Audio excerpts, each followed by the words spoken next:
Salut à tous, ravi de vous retrouver sur canalturf.com. On va évoquer le programme de ce vendredi avec un quintet plus sur l'hippodrome de Paris-Vincennes en nocturne. Il s'agira du groupe 3, le prix du crépuscule. Mon préféré pour cette course sera le numéro 2, Beaugamin. Il sera déféré des 4 pieds, contrairement à ses deux dernières sorties. Dans cette configuration pieds nus, il a remporté le prix Jean Rio devant des chevaux de la trempe de Traders ou encore Valco Genila. Il a terminé deuxième de cette course l'an dernier. Ce numéro 2, Beaugamin, me semble en mesure de s'imposer. On lui posera le numéro 15, Titi Jepson, qui certes devra composer avec un numéro peu enviable derrière les ailes de l'Autostart, mais cette Titi Jepson a remporté un groupe 3, le prix Oscar Collard, courant décembre sur ce parcours. Sachez également que sa forme est avérée puisqu'elle vient de faire l'arrivée en Suède sur l'hippodrome d'Hobby. Numéro 11, Vénos Columinel est une valeur sûre en pareille société, 2 victoires et 12 places en 20 quintés courus. Elle reste également sur 6 podiums consécutifs. Il reste sur 6 podiums consécutifs, ce Vénos Columinel. Et une nouvelle fois, il devrait répondre au présent. Le seul bémol, c'est qu'il est plus performant sur les parcours de plus longue haleine. Numéro 9, Une Sérénade n'a pas couru depuis le mois de mars, date de sa prestation infructueuse dans le critérium de vitesse de la Côte d'Azur à Cagnes-sur-Mer, un panache de Bold Eagle, mais c'est une jument confirmée à ce niveau. Elle a un numéro 9, ce n'est pas un cadeau, mais vu sa qualité, elle ne surprendrait pas en finissant bien et terminant l'arrivée de cette course. Le numéro 6, Tonegio, n'a pas gagné depuis presque un an, mais c'est un cheval régulier à ce niveau. Il possède de surcroît en 1:10,4 le meilleur chrono du peloton sur ce parcours et vient de prouver sa forme en se classant 4e du prix du Gâtinais. Le numéro 10, Dijon, seul 5 ans au départ de cette course, évoluera sur un parcours de vitesse à sa convenance.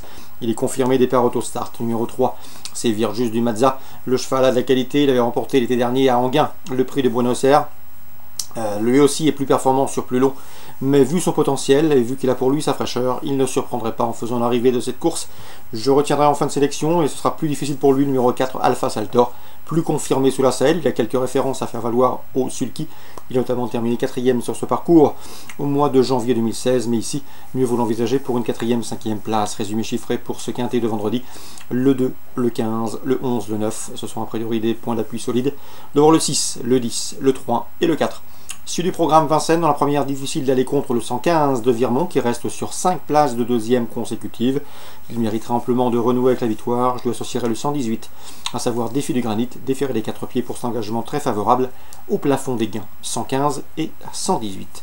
Dans le prix Ozo groupe 3, ma préférée sur le 314, Foleli, sacrée dans le critérium des jeunes courant février. Elle a été ensuite très gênée et fautive pour sa rentrée dans le prix Massinal. Trouve ici l'occasion de refaire parler d'elle, le 314 Foleli. Dans la 7e, on fera confiance au 707 Full Charm et au 708 Fakir de l'Écluse, affichés respectivement premier et deuxième d'une épreuve de même facture le 10 avril sur ce parcours. Il devrait logiquement répéter. Vincennes, 115, 118, 314, 707, 708. Mais les Dumaine Réunion 3, dans la première, je me méfie beaucoup du 115 Diable du Vivier. Le cheval possède le meilleur chrono du peloton sur ce parcours. Il débute autre montée avec des ambitions. Dans la suivante, le 208, c'est Fairplay d'Urzi, est un cheval de qualité. S'il est sage, il devrait pouvoir s'imposer. Le 206, c'est Foreggio Menuet, qui a débuté victorieusement, devrait être un sérieux rival. 208, 206. Et enfin, dans la 8e, mon préféré sera le 807 Aldo d'Argentré. C'est un pur droitier. Il n'a rarement déçu lorsqu'il l'a volé corde à droite. Le cheval a notamment gagné le mois dernier à Châlons. Et ici, dans ce lot, je le pense capable de disputer les premières places. Mais les Réunion 3, la première le 15, la deuxième le 8 et le 6, la 8e, le 7 Châteaubriand Réunion 4. Dans le 4e, on fera confiance au 402 Maratimo. Le cheval a laissé une excellente impression le jour de ses débuts, le 19 avril sur ce parcours. Il était encore dernier à l'entrée de la dernière ligne droite avant de très bien finir pour se classer deuxième. C'est le 402 Maratino, son jour est proche. Le 702, c'est Face au large, deuxième également en débutant à Dax. C'était en début de mois. Protégé de Guillaume Macaire trouve ici également l'occasion d'ouvrir son palmarès. 402, 702. Et on leur associera en fin de programme le 808 Divine d'Haleine. Elle a montré de la qualité en plat face au meilleur de sa promotion. Elle débute ici sur les obstacles. À mon avis, vu l'opposition, elle ne surprendrait pas en s'illustrant d'entrée de jeu. C'est le 808 Divine d'Haleine. Enfin, à Lyon-Paris en Réunion 5. Dans la deuxième, j'aime beaucoup le 201 Ashmoon. Un cheval bien né, un cheval perfectible. Il a débuté convenablement sur l'hippodrome de Saint-Cloud récemment. Et à mon avis, il devra accuser des progrès sur cette course. Le 101 Ashmoon, capable de s'imposer désormais. Le 202, Ariat, qui a été classé également, qui a pris une place pour ses débuts à Longchamp le mois dernier, conduira l'opposition. 201, 202. On termine avec le 701.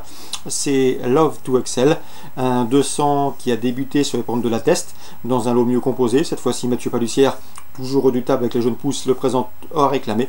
Le cheval descend de catégorie, et ce pour gagner. Le 701 Love to Excel, Lyon-Paris, Réunion 5, la deuxième 1 et 2, la septième le 1. Excellent jeu à tous, bonne journée, rendez-vous demain.